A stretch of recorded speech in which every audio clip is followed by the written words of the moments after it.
Today, Uh, quick commerce and e-commerce contributes to about 18% of our revenue, which is huge by some of our traditional thought processes have gotten challenged in what we've seen in the last couple of years.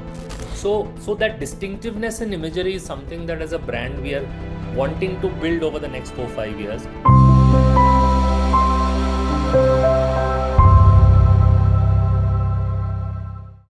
Hi everyone. My guest today is Kunal Sharma. He's the head of marketing at KRBL, which owns India Gate Basmati Rice. Now, India Gate is by far the biggest player in basmati rice in the country, but such dominance of a category can create its own challenges. In this case, the burden of market expansion, which can be actually quite expensive. So let's talk to Kunal how he's dealing with the challenge of growth in such an enormous category.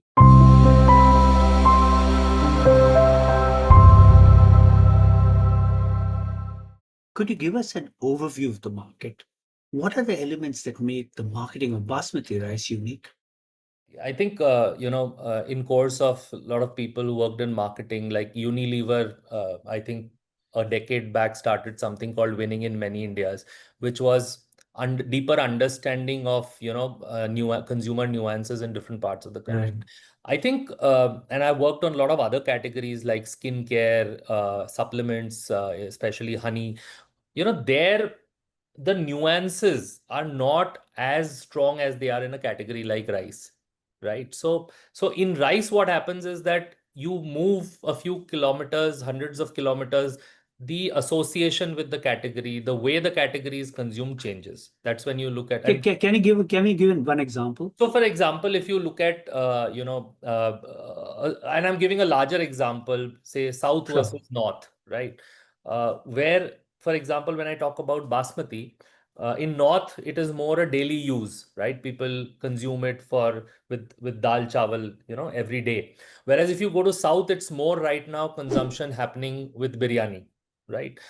Very limited. But again, in that very interesting nuances emerging, we are seeing South Indian families starting to use basmati for, the dry variants like lemon rice, coconut rice. So very, very, I would say dynamic behavior that we see, but also very nuanced when you look at the market. So I feel But rice that way. to interrupt you, if you said you've also been in personal care, but in personal care also preferences in the south might be significantly different from their Yes, than yes. the east or west. Yeah. So what? So when you look at those vectors, you're right. There are those vectors of how, some of the personal care products sell in North versus South. But this is much starker even within South. For example, if you see an AP typically is more biryani, whereas you move into Karnataka, there are a lot of other usages that you are kind of picking up. Versus when you move into Okay. Kerala. In Kerala, Right. a lot of catering happens, and in that catering, the caterer recommends the brand of which comes in. So when people come together, there are caterers who organize those parties. So they in turn influence the type of rice that is Okay. used. I get it. All right. So it's much more nuanced than a lot of other categories. Yeah. So that's one thing. And Yeah. what else is peculiar about the category? Yeah, the other thing is that when I look at rice, see, there is a large, and rice is obviously, penetrated across households, be it north, be it south. When Correct. you look at our presence, we largely operate in the basmati segment, right? When you Correct. look at rice. And basmati is about 2% of the overall rice market in India In volume terms. in volume terms. So it's still a more premium rice in India when you look at rice consumption, right? So within that, we are a packaged player. So when you look at the size of the market, it is humongous, and regional rices contribute to 98% of rice consumption in India, and we operate in that 2% space. Now, when you look at Okay. that 2% space, one interesting fact is that for a player like us who's a leader in the basmati rice category, Correct. large part of the business is sourced from loose consumption. India, in spite of it being a premium rice, almost about 65 to 66% of the consumption is still happening in the form of loose. So the biggest challenge or consumer challenge that we are trying to solve for is to get consumers to switch from loose consumption to packaged consumption. And So, Kunal, you are saying that only 2% of the rice market by volume is basmati, and even within that, 65% of it is unbranded. Is that correct? so that's a huge opportunity when I look at uh, the landscape, and that is something that we are trying to change. See, in India, if you look at atta, for example, 50% has already moved to packaged, right? 50% of the volume. Correct. If you look at spices, we are seeing that move up, right? And it's about 40% now if you look at package. So in rice, I feel that's the next growth lever that we are kind of driving as leaders in the category. And that's essentially a key marketing task that, is kind of being driven by us as leaders. But if you take rice as a whole, not Yeah, basmati, yeah, yeah. within rice, how much would be packaged and how much would we lose So if you compared look to at, say, yeah, exactly. mm, So if you look at the non-Basmati segment, which is 98%, yeah, mm, though we don't have any syndicated data for this, but the best guess just that I roughly? could take about is about, 5 to 10% is where the packaged would rise. The rest of it is all loose consumption because, that's the more price sensitive market in India where people are using it for daily use. So a large part of that market is actually unbranded. So you have two opportunities. So one is that you would go for people who appreciate basmati. They know it's Yes. longer grain, fluffier, etc. So A, but non-branded. So that's one. The other is, I assume, the 10% who do take packaged rice but don't take Yes. basmati rice, right? Yeah. Yeah. So are these the two major, I, cohorts for you to convert to basmati Yes, branded? so I think you're right. I mean, there are two parts. The first part is our primary source of business, which is the loose to, package because that is the easier one to do because you are Correct. actually there is all because see rice is a way people consume or relate with food, right? Changing food Right. habits for getting them to switch from a non-basmati to basmati is a fundamental behavior change which may or may not happen, right? So somewhere basmati kind of mirrors typically because basmati is a North Indian crop. It's a GI product which grows in the Himalayan belt. So by nature Okay. of where the crop comes from, it's always been more penetrated in the north than in the southern part of the country.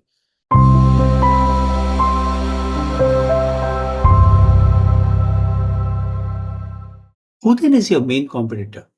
Is it a brand at all, or is it loose basmati rice? If you look at the branded space, uh, there are say if we are number one player in the category, the number two player is different by state. So, a number two player in Delhi would be very different from a number two player in UP. And further, Okay. if I move to AP. So, there is no direct second brand which we are competing against, right? So, that's one. Okay. And number two, with a high market share of about 40% in general trade and about 45% in modern trade and e-commerce, I think as a leader in the category, the larger role we can play is by getting more consumers into packaged.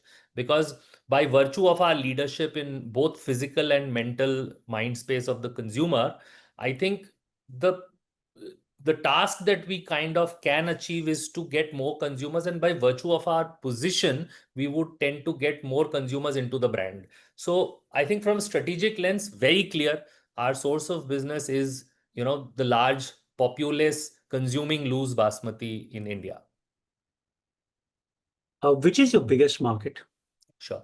If you look at in terms of our size, then South and East happen to be our bigger markets by revenue because they are more long grain consuming and very high market share markets for us. So we operate at about, if I may hazard a number for you, in South markets like Tamil Nadu and Karnataka, we operate at about 70 to 75% market share within the Goodness, that's Basmati. enormous. Yeah, so that's an enormous Mm. market share to have.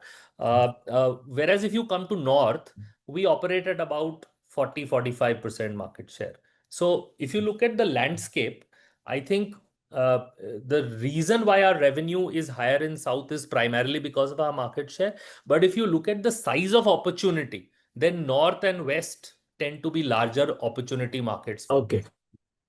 I had a question about this. From the outside, it always looks very attractive that when you have dominant market share. Okay. But when you are in a category where market, you're going to get your growth through expansion and not by taking somebody else's share because you already have it. You're at 40. Let's say almost every Yeah, second kilo sold is yours, right? yeah, Then you have to expand the market. And the cost of market expansion, it sounds very exciting, romantic from the outside. It's an expensive business, right? So actually, one question to you is that if you want to expand your market, the onus is primarily on you, yeah, right? You can't count on four other guys, four other brands of similar size. You are going to get that kilo which comes in, but you'll also have to create it, right? yeah, yeah, So there's a cost to it. And I would imagine market expansion is always an expensive business, especially, in an established category like this. On the other hand, there's an advantage that you get from such a dominant market share, which is that you command a premium. yeah. Does the premium more than compensate for the cost of market expansion? Yeah, true. So one of the things, Shrikant, that we consistently keep as a guardrail in our business is the kind of premium that we want to charge for our brand and the product offering, because there's a certain value we are delivering to the consumer. The second piece on market expansion, Shrikant, there are two, three things that we look at. One is obviously when we look at our brand health scores. Obviously, because of our sheer media dominance, we operate at about 60-65% share of voice in the category. So I Okay. think one of the focus is definitely keeping our brand in the pink of health all the time, right? And we keep monitoring that. But one of the key levers of growth, let me explain this to you through the example of a different category. Maybe look at shampoo as a category, which is much more Okay. penetrated in terms of retail penetration also. Hmm. Their incremental market share will come through a lot of investment in driving preference for the brand, right? For a Correct. category like us, where retail penetration is still very low. So let me give you some numbers. If you look at the retail universe today in India, we have about 1.2 crore outlets that Nielsen reports. Basmati would be present, and here again, I'm hazarding a guess. Basmati would be present in about 40 lakh outlets because we don't have data for loose Basmati. Packaged Okay. Basmati is only present in 7 lakh retail outlets. Out of 1.2 crores total number of Total outlets in. retail outlets, and about 40 lakh would be where loose would be present, right? So Okay. only 25% of those outlets is where packaged is present. So by virtue of physical availability, I'm only, you know, present in a limited set of outlets.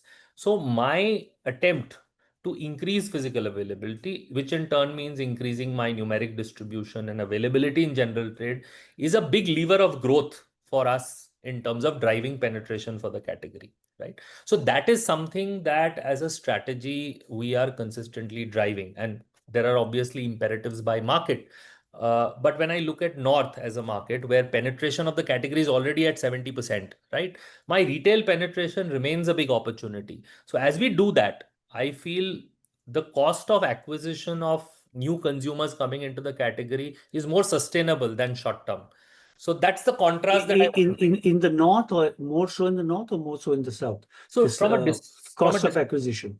there are two vectors. One is from, what sells in North. We typically North is more a economy and, mass market, right? More Okay. daily consumption. So the average per kg realization I would get in North would be much lower than what it is in South.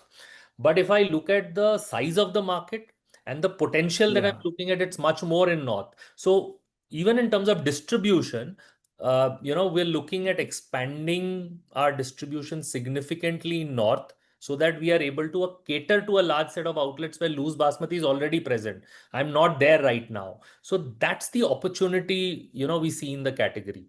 How much of your sales come from general trade as opposed to modern trade?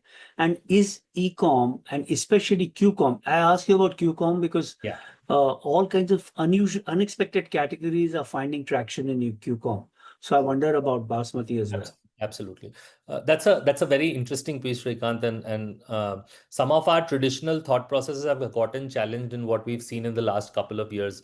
When a lot of some of the e-commerce players technically transitioned into a quick commerce model, for example, a Grofers into a Blinkit, Correct. we never envisaged a category like Basmati, which was more a staples, planned purchase category, to kind of get the kind of traction. So we've been frankly quite surprised by what we have seen. I know. Uh, It's, today, it's, today, uh, quick commerce and e-commerce contributes to about 18% of our revenue, which is huge by 18%. yeah, 18%. That's enormous. And what was it like, say, when you joined 3 years back? 4%. Goodness, that's on a base. I mean, your domestic revenue is So about how much? see, our, For when we look at our domestic, 5,000. yeah. So about 4,000 crores is our domestic revenue. Correct. So when I look at 700 crore of that is coming So I'll through just call online. this out, Yeah, Shrikant. We please. don't disclose exact numbers, but broadly, if you look at Okay. our business, there is a consumer pack business and there is a bulk pack business for us, right? Yes, The, yes. the Okay, I bulk know. pack Yeah. business is more the Horeca channel. When I look at my e-commerce contribution, I look at it on my consumer pack business, which is about 18%. Okay. So Okay. what I'm trying to say is that there has been a complete what should I say, revamp of distribution models that we've seen. The other important thing that I want to call out here, Shrikant, is that Please. this channel is playing us, is kind of doubling down on our strategy, which is conversion from loose to packaged. Because when I go into an e-commerce platform, I don't have any loose basmati I can. Ah, okay. Those guys So are knocked out basically. so Yeah, the, that's so something. so the competition, essentially the equation changes when I'm there on the e-commerce platform. So I think that's a critical piece. I mean, we've But been doubling volume. are you saying that the people, but the people who buy on QCOM, I'm hazarding a guess, it would be Yeah. people who tend to buy branded basmati, wouldn't they be? No, that's I think something That's that not true. Really? that's and in fact, let me tell you, I think there is a very omni-channel behavior that we see here.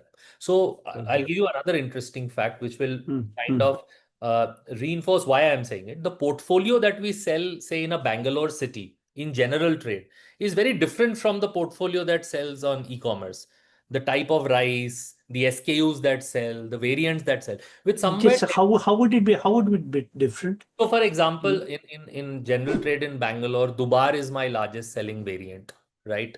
But when I okay. look at e-commerce or quick commerce, my Feast Rosanna or Everyday are my two different variants which sell. They are the larger selling SKUs. It tells me that the consumers are omni-channel shoppers. So some who are buying from general trade certain things are buying from quick commerce. So my assumption here is that both channels independently will continue to exist and they will drive a different set of objectives for the brand. So it's a I feel it's a win-win for everyone in the whole ecosystem. But QCOM had not really gained traction when you joined 3 years back, right? Yeah. It was ecom, right? At that point, your online sales were limited. So Yes. basically, but it's totally. I mean, who'd imagine that Yes. impulse purchase would work for basmati? I mean, it Yeah, yeah, totally yeah. defies logic. So, I have a hypothesis there, Please, Shrikant. That quick commerce huh, is what is happening is that if you look at normal consumer behavior, because they've kept a certain order level, like a 200 rupees or whatever, the typical ordering type is there's a trigger to buy something. Say, for example, a shampoo's gone out of stock at a home. There's a trigger at home. But after that, there's a lot of basket addition which happens. So you tend to kind of see, okay, what else is not there? And you add up that correct. basket and you order. Now that's where some of the essentials like staples, dals, pohas of the world come into the basket. So staples has started contributing significantly to the basket in quick commerce, which none of us kind of envisaged at that. I know. Actually, so your point is that the driver is something which they needed It could be urgently, more and impulse. and then okay, the others get added on. Huh? Very Yes. very interesting theory that is. Yeah.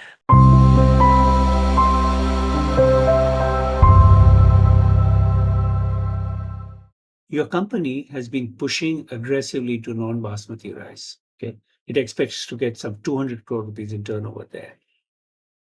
What is the motivation for this? Is it fundamentally that the brand India Gate is very well known and it is possible to extend it relatively easily into the non-basmati rice? Is that pretty much it? So I think if you look at regional rices, as I said, it's a huge market, right? Much larger than what basmati is. But there are certain parts of the country where regional rice is more predominant and more, the premium variants, I would say. So if you look at South and Maharashtra and, West markets to certain extent, those are the key markets. Now, when Right. we decided to foray into regional rice, because typically margins in regional rice are lower than that in basmati, there was one decision we made that we would get into the more premium value added segment, right? And when was this decision made? So this was about 2.5 years back when All we right. got Okay. into, a lot of the variants. So we launched with Sona Masuri, Vada Kolam, Surti Kolam, and Jeera rice and Gobindo Bhog, which is a crop of West Bengal. Uh, this year we clocked about 200 crores revenue in the domestic market. Uh, See here, So from non-basmati. from non-basmati, yeah, yeah. So out of Correct. that domestic revenue of about 4,000 crores, 200 crores is what we've done Right. in non-basmati. I think there are two, three things we are trying to do in this. One, obviously, as I made it very clear, we are looking at the more premium segment where consumers are willing to pay premium for some value addition. For example, a Correct. lot of our regional rices are aged. So we give that Okay. value addition to the consumer. The second piece is that yes, India Gate has a large equity in the rice space. So we look at extending that seamlessly into our regional rice brand. So if you see South, we have significant penetration. Lot of those households currently also consume regional rice. So why not bring an Correct. offering from India Gate, which kind of, has the regional rice offering because it's a regional way they consume. They use it for sambar rice, and a lot of other regional consumption, which Basmati can never take the place of. So that's a huge market that we are kind of tapping through this thing. And thirdly, obviously, is our capability in understanding rice and sourcing that rice effectively. Okay. So I think these three were the key drivers for us to decide to get into this category and build this. And what has been the experience in non-basmati? What have been the, let's say, the good stuff must be, of course, Yeah, your yeah, revenues going yeah, well. What have been the challenges then being a non-basmati So I think, from a yeah. company which is traditionally basmati? So I think one is obviously the fact that as we get into a new category, demand sensing becomes a very important part because somewhere you may be able to sell in a certain market, well, you may not be able to. So one is the whole supply chain piece of, kind of replenishing it at the right time to the right, being present. So I think that is one learning we had. Second is we started with a lot of variants, but we've kind of now understood that some of these variants may need to be cut out and we need to focus on a few variants. So over the last 2.5 years, we've kind of learned that. So I think we've kind of set a base on which we can now further Okay. build. So those have been some, significant learnings. But Very, very interesting. I'll tell you something Uh, very interesting we learned. uh, In regional rice in South, because rice consumption is very high, people buy those 30 kg bags and at home. It's not really correct. omega consumption. You will be surprised to know that we have started selling that on quick commerce. So on quick commerce, people order 30 kg bags of regional rice for their households and they are delivering it. S- Seriously, Yeah. So that's the kind what of. what might what might be the explanation for that? So, Uh, it's very simple in general trade also if you go in because in South, average consumption for a household is of very high, of is very course, high. So it's a of behavior. course. But what was more interesting for us is somebody is ordering on quick commerce for a 30 kg bag and they are also delivering a 30 kg bag on a bike. ये तो मुझे लगता है this will last as long as funding lasts. 30 kilos Yeah. carrying on a bag, it seems like a lot. Okay, Yeah. I had one question for you, which is, Yes. I read quite a lot. So I was, one of the things I remember, and by the way, this I've read like 20, 25 years back, Sure. noticing for the first time, the consumption of cereal in India began to decline, maybe around the turn of the century, very Yes. long time back. Yes. It's a gradual thing. And I remember being shocked by it. And then there was a simple explanation, people can afford to eat it with vegetables, instead of just eating with onion or chili, as poor people often do. they could take dal, maybe take an egg, fish, chicken, whatever. Chicken is very affordable. So basically, this is a typical thing. Protein Hmm. consumption rises and carbohydrate consumption tends to decline. It's a universal thing. True. Now, you serve the upper crust of Indian consumers, where a trend like this would be the most evident, right? Hmm. So how do you, so there's a contradiction, you would like to grow. I mean, you have a very large, I understand it's not like the top 1% are eating basmati, Yeah. but the fact is people like us now eat less carbs and tend to eat more protein. How do you deal with this conflict? I mean, this is Sure. not a very good trend from your point of view, right? I think Shrikant, a couple of things. I'll talk about two vectors here. I think one is the affluence bit. I think there is an affluence bit which is also kind of driving premiumization in the category for us. So Correct, people correct. upgrading from say short grain to medium grain to buying better qualities of rice, more occasions of buying basmati versus, so that's kind of in a way a trend that we are seeing. The second trend which you said, which is also true, which is that share of wallet for carbohydrates is going down. And you're right, there is going to be increasing sensitivity. I feel India, one, is such a big market, and I gave you that whole perspective of Correct.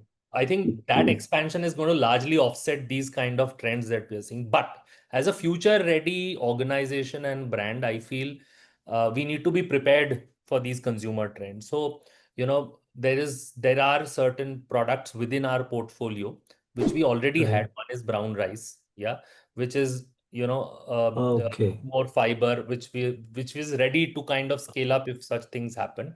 Number two, we are also looking at getting a low GI rice in the market very soon, which is more for the those who are sensitive about the carb content in rice and so on and so forth. Okay. So, Okay. so I think from that end, from a new product pipeline perspective, we are making ourselves more future ready.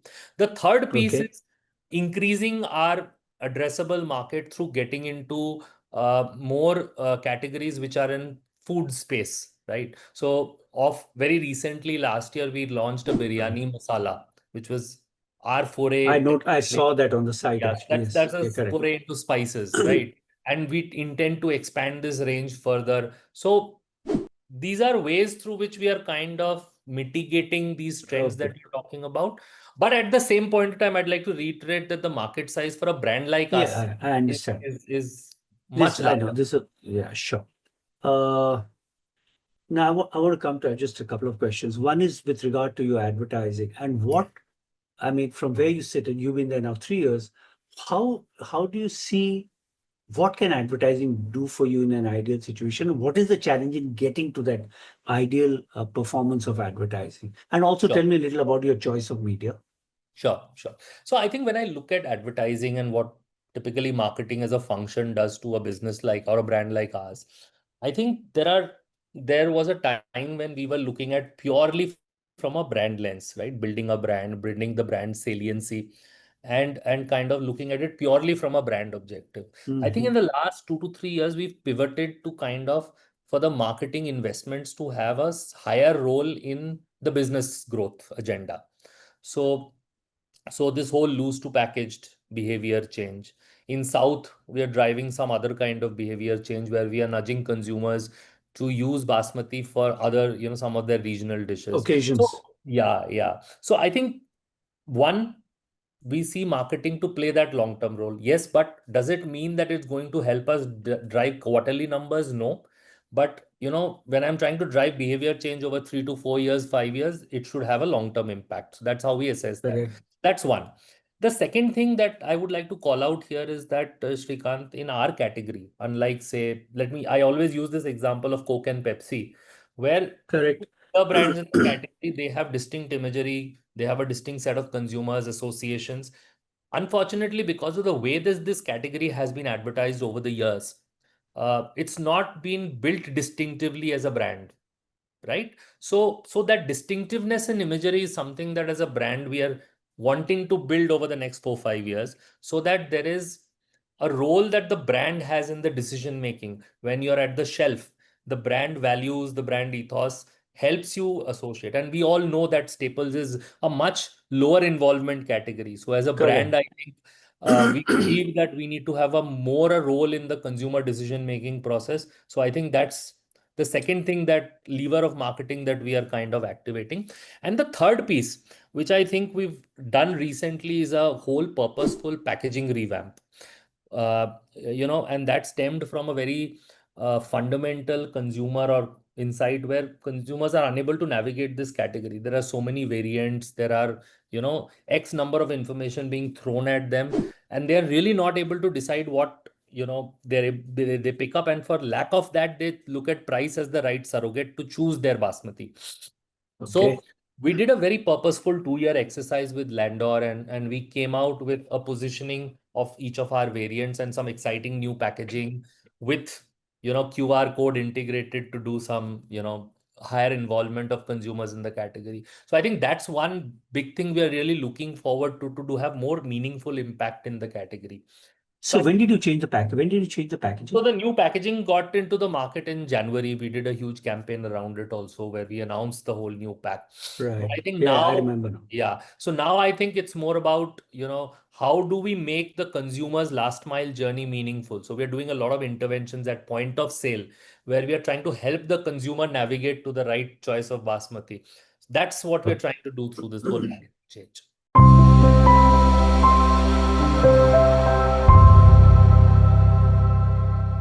What is the choice of media that you use So yeah, and the Shrikant, and the logic of that? Yeah. yeah. So one, obviously, we look at, because there are certain business objectives that we intend to achieve. So it's large part of it also is television for us, where which helps us cut through HSM market. That's one choice that we largely do. But we are also seeing increasingly a role of digital, right? One, because digital now offers us immense capability to target the right consumer. And like I told you, 18% of revenue coming from I e-commerce, know. So now that's a big lot thing. of, targeting to these e-commerce consumers through data and through right messaging can happen. So digital has become our second major channel. These two remain predominantly our major channels of choice. We do How outdoor and, print on and off, but not really very significantly. how high do you expect this 18% to go over the next 3 years, say? I think what I can definitely tell you is that we see the business doubling at least for the next 2 years, which would essentially mean I would at least see this going up to about 25% in the next 2 years. That's how I would envisage this to happen. That's really But I think what will happen, Srikanth, is that the major impact of this comes to the modern trade channel, because the shopper of correct. modern trade is more likely to switch to an e-commerce buying. So Correct. that's something. And also the fact that right now this growth is also largely coming from expansion that these platforms are doing into newer towns. They're all doubling their geographic presence year on year on. Correct. Correct. Yeah, so that's, but I think from a distribution lens, they're doing a good job for brands like us, where penetration is the key objective. But that must be, I mean, if it's true for you, it must be true for so many other product Yeah, yeah, categories. And absolutely, I absolutely. think in the past, to do it on your own is just not worthwhile.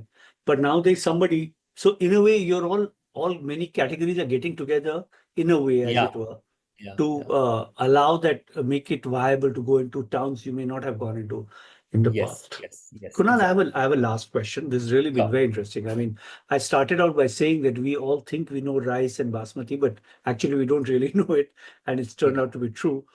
Yeah. So my last question is that, uh, we also have, apart from everything else, we also have many young people who come on APACs and on our social media handles.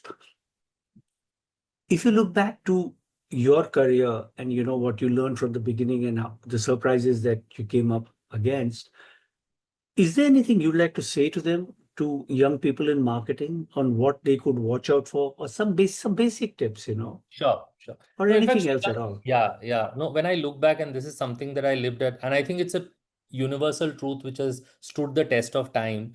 I mean, I joined ITC as a management trainee after I joined, and I did a, stint in sales, obviously, like any management trainee program is.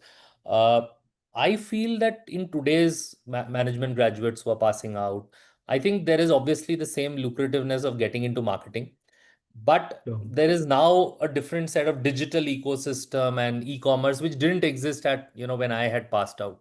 So I think there are various other opportunities which are available for, management grads to get into. But I think one thing that every management grad must do is to stick to do a good sales stint, because that is where you actually understand the reality of brands, right? Sitting into an office and getting into a brand role is something that you may aspire for. But trust me that if you spend those good 2 years in sales, you will really be able to appreciate what the power of a brand is and what are the kind of levers you have. So I feel that is one critical piece of advice I would like to leave with anyone who's wanting to get into marketing, that do dirty your hands for 2 3 years in sales. That will stand you in good stead in the long run. Super. That was really an excellent conversation. I hope you enjoyed it too. I liked it very much. Absolutely. My Okay. pleasure, Srikanth. Fantastic. Thank you, Kunal. Thank you. Thank you so much. So, bye. Bye. What astonished me about the conversation today is just how much of the rice market in India is still unbranded, even in 2025. Branding clearly has a long, long way to go here. Our guest next week is Rakshit Hargave. He's the CEO of Birla Opus. This is a new entrant in decorative paints, which is really disrupting the market. So I'll see you next week.